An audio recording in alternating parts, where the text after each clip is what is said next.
नमस्कार दोस्तों, सर जी क्लासेस में आपका स्वागत है। तो हम लोग इकोनॉमिक्स एंड मार्केटिंग के प्रीवियस ईयर क्वेश्चन हम लोग देख रहे थे।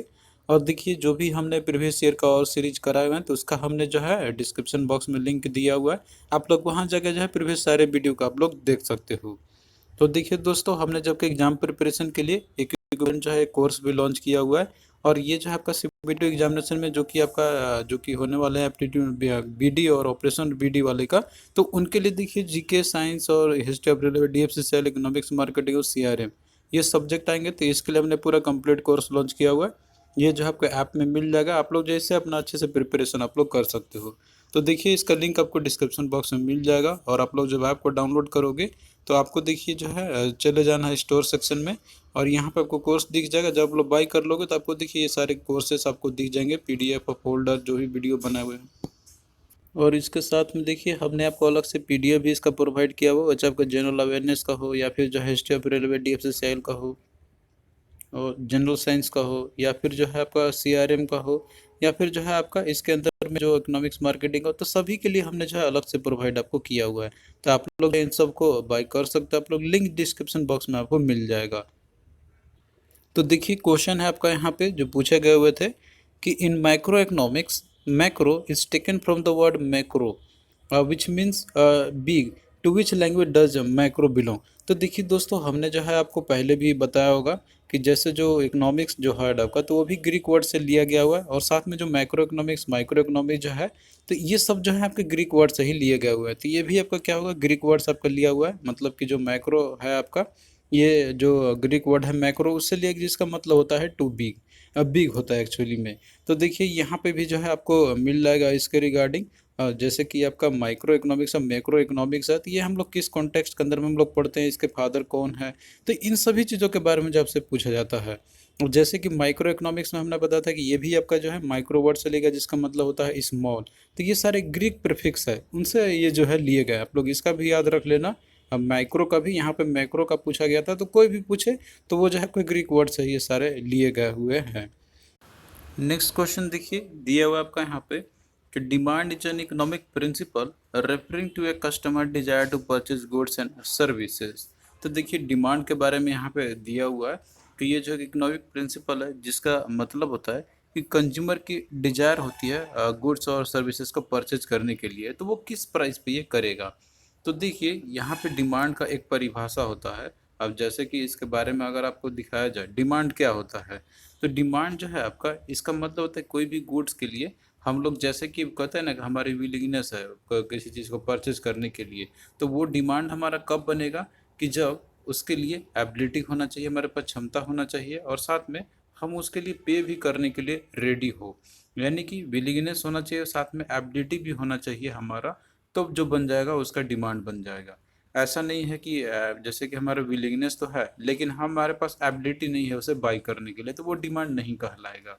तो ये जो डेफिनेशन है इसका, तो इस तरीके से यहाँ पे अगर देखोगे आप लोग, जैसे कि दिया हुआ है कि एट ईच पॉसिबल प्राइस, मतलब कि कोई भी गुड्स और सर्विसेज है तो उसकी डिजायर कब तक रहेगी, जब तक जो है वो हर एक पॉसिबल प्राइस पे वो अवेलेबल ना हो जाए। मतलब कि मार्केट प्राइस पे मान लीजिए सपोज वो 200 की चीज़ है, लेकिन हमारा डिजायर है कि हम उसे 100 तक ही बाई कर सकते हैं, उसके ज़्यादा हम लोग नहीं दे सकते हम लोग। तो ये एक हर एक पॉसिबल प्राइस पे जो है हम लोग उसको बनाएंगे डिमांड। तो ये जो है राइट आंसर आपका होगा। ऐसा नहीं कि ये जो है एट ईच मार्केट सिचुएशन के अकॉर्डिंग हम उससे बनाएंगे तो वो डिमांड कहलाएगा, या फिर डिजायर क्वांटिटी के रिलेटेड या एब्सोल्यूट से क्वालिटी से, इससे डिमांड नहीं बनती है। तो आई होप कि ये चीज़ आपको क्लियरिटी हो गया होगा। बाकी आपको पीडीएफ में सारे कंटेंट आपको मिल जाएंगे, तब लोग इससे जो है अपना अच्छे से तैयारी आप लोग कर सकते हो। नेक्स्ट देखिए, दिया हुआ क्वेश्चन आपका कि which of the following is a merit good, तो कौन सा इनमें से एक मेरिट गुड है। तो यहाँ पे देखिए, सबसे पहले आपको मेरिट गुड के बारे में समझना होगा। तो देखिए, मेरिट गुड हम लोग ऐसे कम्युनिटीज़ के लिए बोलते हैं हम लोग, जो कि पब्लिक सेक्टर के द्वारा प्रोवाइड किया जाता है, और वो भी फ्री में या फिर बहुत सस्ते दामों में वो प्रोवाइड किया जाता है। क्योंकि देखिए, गवर्नमेंट जो है उसको इसलिए फ्री या फिर जो है उसको सस्ते में देना चाहती है, ताकि उनका कंजप्शन जो है बढ़ाया जा सके, उसको इनकरेज किया जा सके उसके कंजप्शन को। तो हो सकता है कुछ वो ऐसे एसेंशियल चीज़, जो मोस्ट एसेंशियल चीज़ हो, जो सभी के लिए ज़रूरी हो, तो उसे बोलेंगे हम लोग मेरिट गुड। अब यहाँ पे देखिए ऑप्शन में आपको दिया हुआ है shoe, health care, food, restaurant, fridge. तो देखिए, इनमें से जो हेल्थ केयर है तो ये जो है एक मेरिट गुड के अंदर में आपका आ जाए, क्योंकि गवर्नमेंट इनको इनकरेज करेगी ताकि लोग जो है उसे यूज़ करें, उसकी बढ़ावा देंगे वो। तो इसका राइट आंसर टू आपका ना कि शूज़ का डिमांड, मतलब कि ऐसा नहीं होगा कि शूज़ के लिए वो ज़्यादा बढ़ावा देंगे कि लोग खरीदे इसे, क्योंकि ये जो है मेरिट गुड के अंदर में नहीं है। फूड एंड रेस्टोरेंट के लिए भी बढ़ावा नहीं देगी सरकार, जो कि फ्रीली में अवेलेबल करा दे, फ्रिज के लिए भी नहीं करेगी। तो आप लोग ऑप्शन को देखते ही समझ जाओगे यहाँ पे। नेक्स्ट देखिए दिया हुआ है कि which of the following is an example of non durable goods. तो देखिए नॉन ड्यूरेबल गुड्स के बारे में भी आपको जानना होगा। तो देखिए यहाँ पे सबसे पहले कंज्यूमर ड्यूरेबल गुड्स के बारे में देखते हैं हम लोग। तो देखिए कंज्यूमर ड्यूरेबल गुड जो रहते हैं, तो ये ऐसे आइटम रहते हैं जो कि हाउस होल्ड के द्वारा ये बाई किए जाते हैं और इंडिविजुअल्स के द्वारा बाय किए जाते हैं यहाँ पे, जो कि ये जो है 3 इयर्स या उससे भी ज़्यादा अधिक समय तक ये लास्ट कर जाए, तो उसको बोलते हैं हम लोग ड्यूरेबल गुड्स बोलते हैं हम लोग। यानी कि जिसकी समय ज़्यादा होती है, कि वो अगर आप लाते हो तो उसकी समय ज़्यादा रहेगी, मतलब लाइफ जो रहेगी उसकी ज़्यादा रहेगी। तो इसमें देखिए बहुत सारे चीज़ आ जाएंगे, जैसे ऑटोमोबाइल्स हो जाएंगे, आपके अप्लायंसेस, फर्नीचर, टेबल वेयर हो गया, टूल्स हो गए, इक्विपमेंट्स हो गए, sports equipment, luggage, telephone, electronics के प्रोडक्ट्स हो गए। तो इन सबको बोला जाता है ड्यूरेबल गुड्स। तो यहाँ पे नॉन ड्यूरेबल गुड्स क्या हो जाएगा, जैसे इसका उल्टा, कि जो है बहुत कम समय के लिए ही वो उसकी पीरियड होती है, यानी कि लाइफ उसकी होगी, तो वो हो जाएगा नॉन ड्यूरेबल गुड्स। तो अब यहाँ पे देखिए ऑटोमोबाइल, ये भी आपका आ जाएगा, जैसे कि ये ड्यूरेबल गुड्स के अंदर में आपका आएगा। टॉयलेटरीज, देखिए टॉयलेटरी जो रहते हैं, तो ये जो है कुछ ही समय के लिए होते हैं, इनको हम लोग लंबे समय के लिए नहीं रख सकते हैं हम लोग। तो इसमें जो है नॉन ड्यूरेबल गुड्स आपका ऑप्शन 2 आ जाएगा। बाकी आप और भी ऑप्शन देख लो, हाउस होल्ड अप्लायंसेस भी, ये भी आपका ड्यूरेबल गुड्स में आते हैं। टू व्हीलर्स भी आपका लाइफ लॉन्ग रहता है, मतलब कि बहुत। नेक्स्ट क्वेश्चन देखिए, यहाँ पे दिया हुआ है कि द वर्ड मार्जिनल मीन्स, यानी कि जो मार्जिनल वर्ड है इसका मतलब क्या होता है। तो देखिए जो मार्जिनल होता है, तो इसका मतलब रहता है ना कि जैसे को एक ही क्वांटिटी, थोड़ा सा क्वांटिटी, तो यहाँ पे जो है एक और मोर क्वांटिटी को आप लोग यूनिट को मान सकते हो। तो ये जो है इसका आपका राइट आंसर हो जाएगा। और देखिए ये वर्ड आपको बहुत जगह देखने को मिलेंगे, अब मार्जिनल क्वांटिटी, तो ये जो होता है एक मोर यूनिट के बारे में होता है आपका। तो देखिए सारा चीज़ जो है आपको मिल जाएगा पीडीएफ के अंदर में। और जो देखिए जो थ्योरी हमने आपको पढ़ाया हुआ है, तो वो काफ़ी इंपॉर्टेंट आपका एग्जाम पॉइंट ऑफ व्यू से, अगर आप लोग उसको अच्छे से कवर कर लोगे तो आपको कोई दिक्कत नहीं होगी इन सब टर्म को समझने के लिए।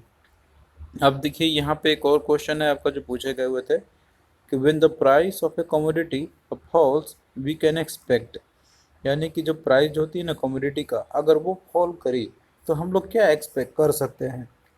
तो देखिए सबसे पहले तो आपको इसका कॉन्सेप्ट समझना होगा कि जैसे प्राइस की कमोडिटी अब इंक्रीज डिक्रीज होती है तो उसके फिनोमिना क्या क्या हो सकते हैं। तो ये जो है आपका सप्लाई एंड डिमांड से रिलेटेड आपका ये जो टॉपिक है, तो आप लोग इससे जो है इसका समझ सकते हो। तो हमने देखिए आपको डिमांड के बारे में बताया था कि डिमांड क्या होता है।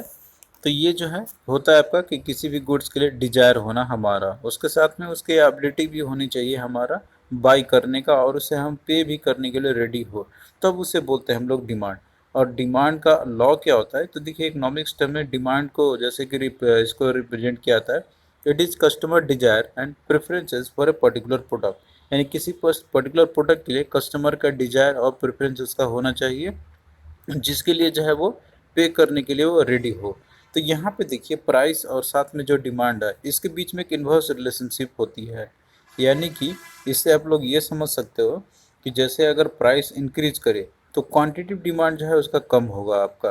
तो यहाँ पे वही चीज़ दिया हुआ है कि अगर प्राइस जैसे इंक्रीज करेगा तो क्वांटिटी डिमांड डिक्रीज करेगा, और जब प्राइस डिक्रीज करेगा तो क्वांटिटी डिमांड जो है इंक्रीज करेगा। तो जाहिर सी बात है कि देखिए किसी भी प्रोडक्ट का अगर प्राइस मान लीजिए कि इंक्रीज होता है तो डिमांड उसकी जाहिर सी बात है डिक्रीज हो गई होगी, और अगर प्राइस डिक्रीज होता है तो क्वांटिटी जो रहेगा डिमांड का तो उसका इंक्रीज होगा। क्योंकि ये जो है आपका एक वास्तविक में आप लोग देख भी सकते हो, जो मार्केट में आप लोग देखते भी होगा इसको normal day to day life में भी। तो इस तरीके से जो है आपका ये इसका इन्वर्स रिलेशनशिप होती है दोनों के बीच में, प्राइस और क्वांटिटी डिमांड के बीच में। तो इस तरीके से यहाँ पे एक डाउनवर्ड स्लोप इसका बनता है। तो ये कर्व है, इसका कैरेक्टरिस्टिक कैसा होता है, तो ये डाउनवर्ड स्लोप का होगा।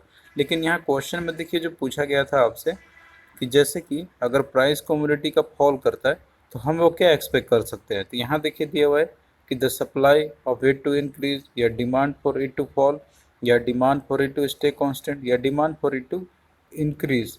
तो देखिए प्राइस ऑफ कमोडिटी क्या कर रहा है, फॉल कर रहा है, मतलब कि डिक्रीज कर रहा है। तो जाहिर सी बात है जब प्राइस जो है आपका वो फॉल करेगा तो इसका जो डिमांड है वो क्या होगा यहाँ पे इंक्रीज हो जाएगा। तो देखिए डिमांड फॉर E2 क्या होगा आपका यहाँ पे इंक्रीज कर जाएगा। तो जो क्या होगा फोर आपका राइट आंसर हो जाएगा। कांस्टेंट तो होगा नहीं, फॉल तो करेगा नहीं, और सप्लाई इंक्रीज तो होगा नहीं, क्योंकि डिमांड देखिए क्या होता है कि वो डिपेंड करता है आपका सप्लाई के ऊपर भी। तो उसका कोई यहाँ पे नहीं, प्राइस रिलेशनशिप इसका बनता है आपका यहाँ पे। तो आप लोग देखिए एक बार कॉन्सेप्ट को समझोगे ना तो क्वेश्चन आपका काफ़ी इजीली बन जाएगा, एग्जाम में आपको कोई दिक्कत नहीं होगी। नेक्स्ट देखिए क्वेश्चन है आपका यहाँ पे दिया हुआ है कि demand of a commodity mainly depends upon. तो देखिए डिमांड जो होता है ना कमोडिटी का, वो मेनली किस पे डिपेंड करता है। तो देखिए हमने आपको बताया कि जो परचेजिंग जो पावर होती है तो ये उस पर मेनली आपका ये डिपेंड करता है। तो ये जो है आपका इसका टू राइट आंसर हो जाएगा। अगला देखिए दिया हुआ है कि when the price of a commodity fall. तो ये देखिए वही क्वेश्चन है, तो इसका डिमांड जो है आपका क्या होगा इंक्रीज हो जाएगा। यहाँ पे प्राइस फॉल करेगी तो इनवर्स रिलेशनशिप होती है दोनों के बीच में। अगला देखिए दिया हुआ है कि is a type of a good for which demand increases as its price rises. यानी कि एक टाइप ऑफ कौन सा गुड है कि जिसका अगर मान लीजिए डिमांड जो है इंक्रीज कर जाता है जब उसका प्राइस राइज करे। तो यहाँ देखिए कुछ ऐसे एक्सेप्शन कुछ होते हैं यहाँ पे, जैसे अपने लॉ ऑफ डिमांड में देखा था कि जैसे इन्वर्स रिलेशनशिप होती है प्राइस और डिमांड के बीच में। मतलब प्राइस इंक्रीज करे तो डिमांड डिक्रीज करेगा, और अगर प्राइस डिक्रीज करे तो डिमांड इंक्रीज करेगा। लेकिन कुछ ऐसे गुड्स जो होते हैं ना कि जिसका अगर मान लीजिए कि प्राइस अगर राइज करता है इंक्रीज करता हो तो उसका डिमांड और ज़्यादा राइज करता है, यानी कि वो भी इंक्रीज करेगा। तो ऐसे गुड्स को हम लोग बोलते हैं यहाँ पे, हम लोग जैसे कि बोल सकते हैं कि वो जो है गिफन गुड्स होते हैं यहाँ पे। तो गिफन गुड्स एक लो इनकम गुड्स होते हैं यहाँ पे, नॉन लग्जरी गुड्स आपके हो सकते हैं यहाँ पर आपके। जैसे कि वो ऐसे गुड्स होंगे कि जिनका कंजप्शन जो है आपका उनका बढ़ता ही जाएगा, मतलब कि वो तो ज़रूरी चीज़ होता है यहाँ पे। तो उनको बोलते हैं हम लोग गिफन गुड्स हम लोग बोलते हैं यहाँ पे। तो गिफन गुड्स का एक अपवर्ड स्लोपिंग डिमांड कर्व होता है यहाँ पे, जो कि आपका ये लॉ ऑफ डिमांड के उसके कॉन्ट्ररी में बनता है इसका यहाँ पर आपका। तो इस तरीके से देखिए गिफन गुड्स इसका एग्जाम्पल आपका ये हो जाएगा। तो सी इसका देखिए राइट आंसर आपका ये हो जाएगा। तो यहाँ पे एग्जाम्पल की आप बात करो तो ऐसे कंज्यूम को हम लोग बोल सकते हैं हम लोग कि जिसका जो है प्राइस राइज करेगा तो भी जो है वो लेंगे ही लेंगे। जैसे ब्रेड साल्ट हो गया, क्योंकि देखिए काफ़ी एसेंशियल गुड्स होते हैं, तो इनको हमें तो बाई करना ही है, चाहे प्राइस वो इंक्रीज करे या ना करे। इंक्रीज करेगा तभी तो कंजप्शन बढ़ेगा ही बढ़ेगा, ऐसा नहीं कि हम लोग इसको छोड़ सकते हैं। तो ऐसे गुड्स को हम लोग बोलते हैं गिफन गुड्स। और देखिए यहाँ पे अपनी डिमांड के बारे में देखा, एक आपका होता है सप्लाई। तो सप्लाई देखिए ये क्या होता है कि जैसे कोई भी पर्टिकुलर प्रोडक्ट है उसका अमाउंट, जैसे कि आपका ऑफर जो किया था मैन्युफैक्चरर के द्वारा सर्टेन प्राइस पे कंज्यूमर के लिए, उसे सप्लाई हम लोग बोलते हैं। तो देखिए सप्लाई का भी जो है एक डायरेक्ट रिलेशनशिप होता है इसका प्राइस और क्वांटिटी ऑफ सप्लाई के बारे में। मतलब प्राइस इंक्रीज करेगा तो सप्लाई भी इंक्रीज करेगा, और अगर प्राइस डिक्रीज करेगा तो सप्लाई भी कम हो जाएगा, क्योंकि फर्म अपना यहाँ पे प्रॉफिट देखता है। तो यहाँ पे देखिए इसके भी जो कर्व जो बनता है यहाँ पे, तो इसका अपवर्ड स्लोप बनता है आपका, जैसे कि आपने डिमांड में देखा डाउनवर्ड स्लोप बनता है। तो ये सारा चीज़ जो काफ़ी इंपॉर्टेंट है आपका। और यहाँ पे डिफरेंस भी आपका दिया हुआ है डिमांड और सप्लाई के बीच में कौन कौन पैरामीटर से होते हैं, कर्व कैसा होगा। तो डिमांड का डाउनवर्ड स्लोपिंग, इसका अपवर्ड स्लोपिंग होता है। और इम्पैक्ट ऑफ प्राइस क्या होगा इसका डिमांड और सप्लाई पे, और कौन रिप्रेजेंट करता है डिमांड सप्लाई में। तो ये सारा चीज़ जो है आप लोग देख सकते हो। इसके बेसिस पे क्वेश्चन कोई पूछेगा तो आप लोग इजीली बना लोगे। तो आई होप कि ये सारा चीज़ आपको क्लियरिटी हो गया होगा यहाँ पे। तो थैंक यू दोस्तों, हम लोग इसी तरीके से आगे भी लेक्चर को कंटिन्यू रखेंगे। हम लोग प्रीवियस ईयर का सीरीज आपका ये चल रहा है। और देखिए यहाँ पे पूरा कंप्लीट समझाना पॉसिबल नहीं है, तो आप लोग जो है पीडीएफ से पढ़ लेना, और जो कोर्स मैंने डिजाइन किया हुआ तो उसमें देखिए ये सारा चीज़ आपको काफ़ी अच्छे से मिल जाएंगे। तो आप लोग एक बार प्लीज़ उन सबको अच्छे से देखना, आपका जो है क्वेश्चन इजीली बनेगा इन सारे टॉपिक से। तो चलिए मिलते हैं फिर नेक्स्ट क्लास में।